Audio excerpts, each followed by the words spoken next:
Assalamualaikum warahmatullahi wabarakatuh. Jadi saya dari kelompok 6 akan mempresentasikan tentang perencanaan panel surya skala kecil. Dan ini adalah anggota kelompok kami. Ada Muhammad Wahid Firdaus, Muhammad Jidni Makarim, Muhammad Isyam Raffi Nugroho, Iqbal Martua Siregar, dan juga Inka Sarah Habeahan.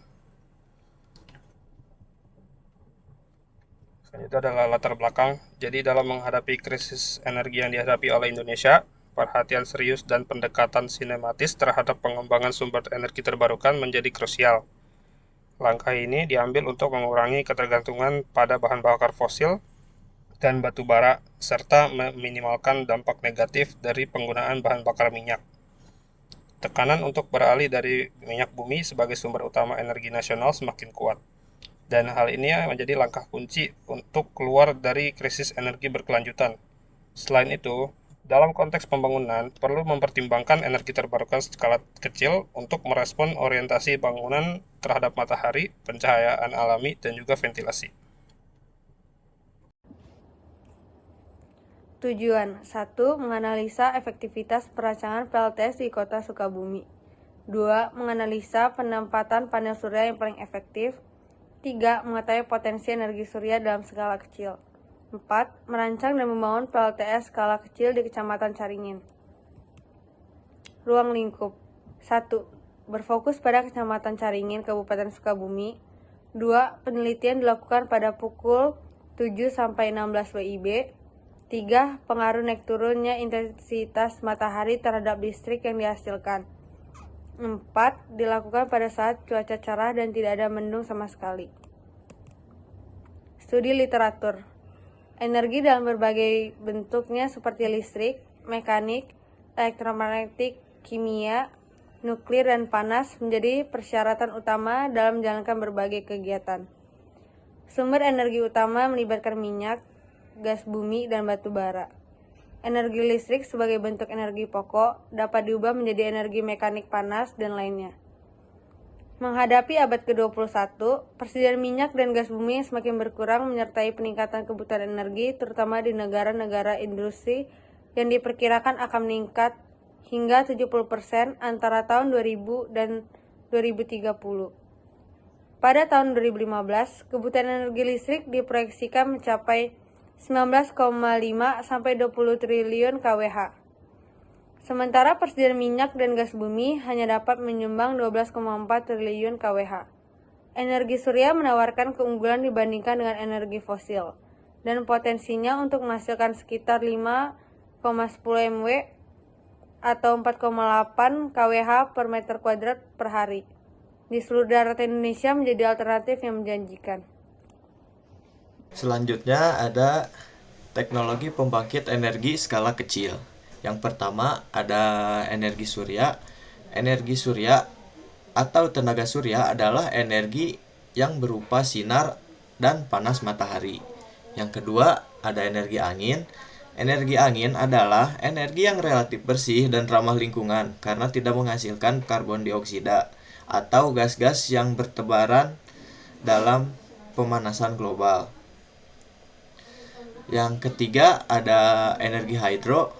Energi hidro adalah energi tenaga air yang diperoleh dari air yang mengalir. Energi yang dimiliki air dapat dimanfaatkan dan digunakan dalam wujud energi mekanis maupun energi listrik. Dan yang terakhir ada energi biomasa. Biomasa adalah sebuah istilah yang digunakan untuk menyebut semua senyawa organik yang berasal dari tanaman pertanian, alga, dan sampah organik. Selanjutnya, ada potensi energi terbarukan di lokasi tertentu. Energi menjadi kebutuhan pokok dalam kehidupan manusia, menandakan kemajuan, kemakmuran, namun sekaligus menimbulkan tantangan dalam penyediaannya. Dengan peningkatan penggunaan bahan bakar fosil, alternatif non-fosil perlu ditingkatkan. Fokus analisis terhadap kebutuhan energi listrik di kota dan Kabupaten Sukabumi, terutama di Sukabumi Selatan, mendapat perhatian khusus. Dengan populasi yang signifikan dan potensi ekonomi dari sektor pariwisata dan juga kebutuhan energi yang diprediksi terus meningkat. Data dari Global Solar Atlas dan Global Wind Atlas menunjukkan bahwa Sukabumi Selatan memiliki potensi energi surya di atas rata-rata nasional yang mencapai 4 kWh per KWP per harinya. Meskipun potensinya besar, tantangan infrastruktur untuk mengintegrasikan pembangkitan listrik tenaga surya atau PLTS ke dalam sistem distribusi listrik menjadi kunci keberlanjutan. Oleh karena itu, keterlibatan pemerintah daerah dan partisipasi aktif masyarakat diharapkan dapat memberikan kontribusi positif terhadap keseimbangan lingkungan di wilayah tersebut. Analisa potensi energi. Kota Sukabumi terletak 120 km sebelah selatan Jakarta dan 96 km sebelah barat Bandung, dan wilayahnya berada di sekitar timur laut wilayah Kabupaten Sukabumi, serta secara administratif wilayah kota ini seluruhnya berbatasan dengan wilayah Kabupaten Sukabumi dan Kota Sukabumi. Secara budaya merupakan bagian dari wilayah Priangan Barat.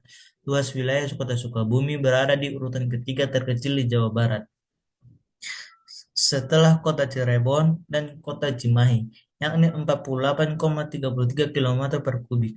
Jumlah penduduk Kota Sukabumi pada tahun 2022 tercatat sebanyak 356.410 jiwa.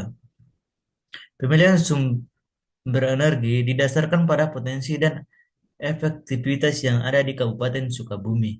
Kabupaten Sukabumi merupakan salah satu kota yang memiliki panas stabil yang ada di Jawa Barat. Perancangan pembangkit listrik tenaga surya menjadi solusi untuk Kabupaten Sukabumi agar mampu mendirikan energi mandiri. Oke, selanjutnya kita masuk ke analisis LCOE. Analisis LCOE dapat dihitung dengan mengambil nilai sekarang bersih dari total biaya konstruksi dan operasional aset pembangkit listrik. Angka ini kemudian dibagi oleh total produksi listrik sepanjang umur proyek. Kita dapatkan rumus LCOE sama dengan NPV of total cost over lifetime dibagi NPV of electrical energy product over lifetime. Kita dapatkan LCOE sebesar Rp2.697.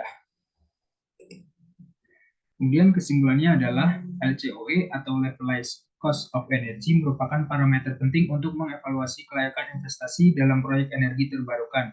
Dalam hal ini, LCOE sebesar Rp2.697 per kWh menunjukkan biaya rata-rata yang diperlukan untuk menghasilkan 1 kWh energi selama masa pakai sistem. Penting untuk membandingkan LCOE dengan harga jual listrik saat ini. Jika harga jual listrik saat ini lebih rendah dari LCOE, maka proyek ini dianggap sebagai investasi menarik. Mengingat harga listrik berkisar antara 1.352 per kWh untuk daya listrik 3.500 sampai 5.500 volt ampere. Terlihat bahwa LCOE dari PLTS ini lebih tinggi dari harga jual listrik saat ini. Dengan perbandingan ini dapat dilihat bahwa proyek PLTS ini memiliki potensi sebagai investasi yang menguntungkan.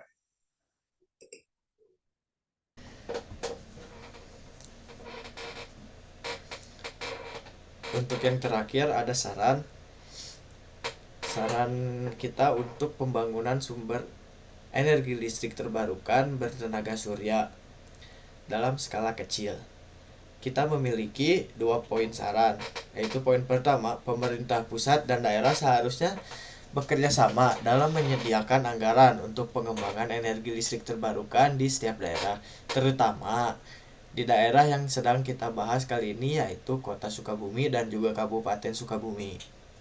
Poin kedua, dengan adanya pengembangan pembangkit listrik sumber energi terbarukan diharapkan dapat menjadi salah satu solusi atas krisis energi serta dapat menelan pembangunan bahan bakar fosil.